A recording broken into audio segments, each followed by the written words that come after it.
Nous avons pris l'habitude au cours des dernières semaines de suivre l'actualité des chantiers dont certains ont des répercussions directes sur la circulation notamment. Il s'agit de vous permettre de prendre connaissance des différentes réalisations en cours, de leur avancement et surtout ce que cela change ou va changer dans votre quotidien. Le directeur des travaux publics est notre invité ce soir.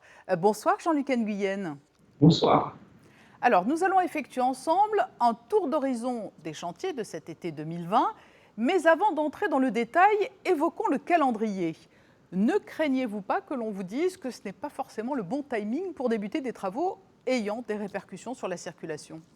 Alors, l'été est une période où nous avons quelques travaux, notamment ayant un impact sur la circulation, car il se trouve que c'est quand même la période où nous avons le moins de travailleurs qui circulent, et donc certains axes qui nécessitent des travaux sont presque plus simples à interrompre ou sur lesquels on peut mettre des alternats sans que ça perturbe fortement la circulation. Finalement, il y a moins de circulation avec les touristes que par rapport à l'année avec les pendulaires notamment. Disons que les horaires sont légèrement différents, oui. Le premier chantier que nous allons aborder porte sur les travaux de l'îlot Pasteur, avec une incidence sur l'avenue de Fontvieille. Oui, donc l'îlot Pasteur, les années précédentes, avait déjà imposé des restrictions sur l'avenue de Fontvieille. Et cette année, donc, au mois d'août, nous allons terminer une partie de génie civil qui se situe dans le sens descendant, juste à la sortie du tunnel. Ça permet de finir la partie en béton du chantier de l'îlot Pasteur et de terminer la pose des murs anti-bruit de 6 mètres qui sont déjà posés le long de l'avenue. Et on va venir terminer les derniers écrans anti-bruit. Donc là, quel est le terme envisagé pour ces travaux? Alors les travaux se déroulent du 3 au 27 août. Le carrefour avenue de Fontvieille rue du Gamion est également concerné, hein? Oui, alors nous profitons justement d'un moindre trafic sur l'avenue de Fontvieille pour venir faire des travaux de réseau d'eau pluviale au croisement de l'avenue de Fontvieille avec la rue du Gamion. Ces travaux démarrent un peu plus tôt, ils démarrent le 27 juillet et ils se prolongent jusqu'au 4 septembre, un peu avant la rentrée scolaire. Et ils ont surtout un impact pour les poids lourds qui circulent sur la rue du Gamion, qui ne pourront pas forcément tourner vers l'avenue de Fontvieille, en tout cas pas tout le temps. Voilà, donc c'est essentiellement sur cette partie du trafic qui sera impactée. Jean-Luc Nguyen, nous allons remonter vers le CHPG. Vous préparez là un basculement de circulation à venir en septembre. Oui, donc vous le voyez sur le site, nous avons construit un ouvrage d'art qui permet de dévier l'avenue Pasteur. La partie basse de l'avenue Pasteur est déjà en fonctionnement dans l'ouvrage d'art et ce qui se prépare à la fin septembre, c'est le basculement de l'avenue Pasteur, la partie haute, dans l'ouvrage d'art. Donc pour cela, nous avons des travaux de débranchement de réseau qui se profilent, ainsi que un réaménagement de l'entrée du CHPG actuel. Et donc, tous ces travaux vont se dérouler en août avec quelques séquences, notamment de nuit, qui sont nécessaires pour les réseaux d'eau, notamment, où il faudra faire les branchements la nuit, ainsi que le reprofilage de la chaussée qui se fera de nuit. Et ces travaux seront faits jusqu'au 27 août.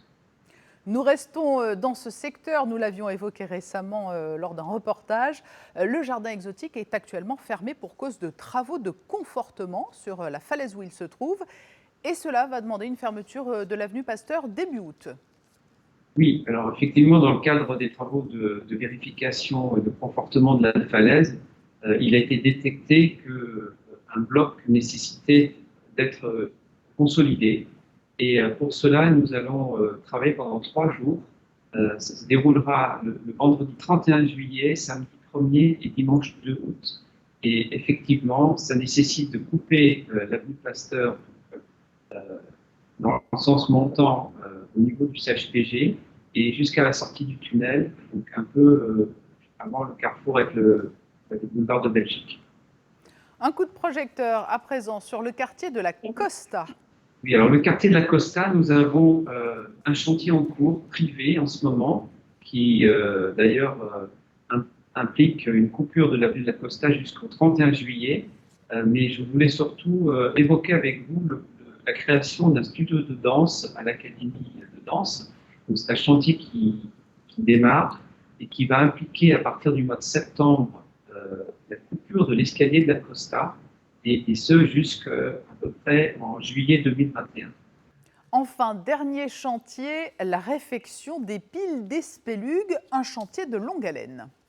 Oui, en effet, il y a quelques jours, au mois de juillet, nous avons fait un test de réfection d'une des piles d'Espélugues qui a eu un petit impact sur la circulation des piétons et des véhicules.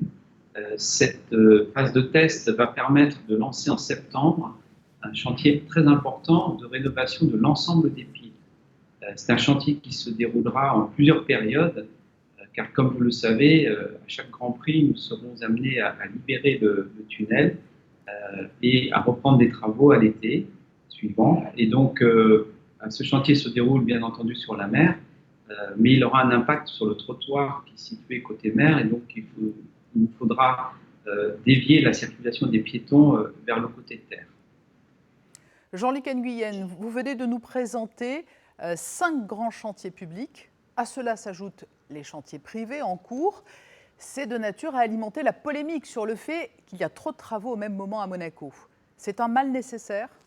Nous avons la particularité d'une activité de construction très dynamique, avec de multiples chantiers, aussi bien publics que privés. Et notre travail consiste à coordonner au mieux les interventions des différentes entreprises afin de minimiser les nuisances.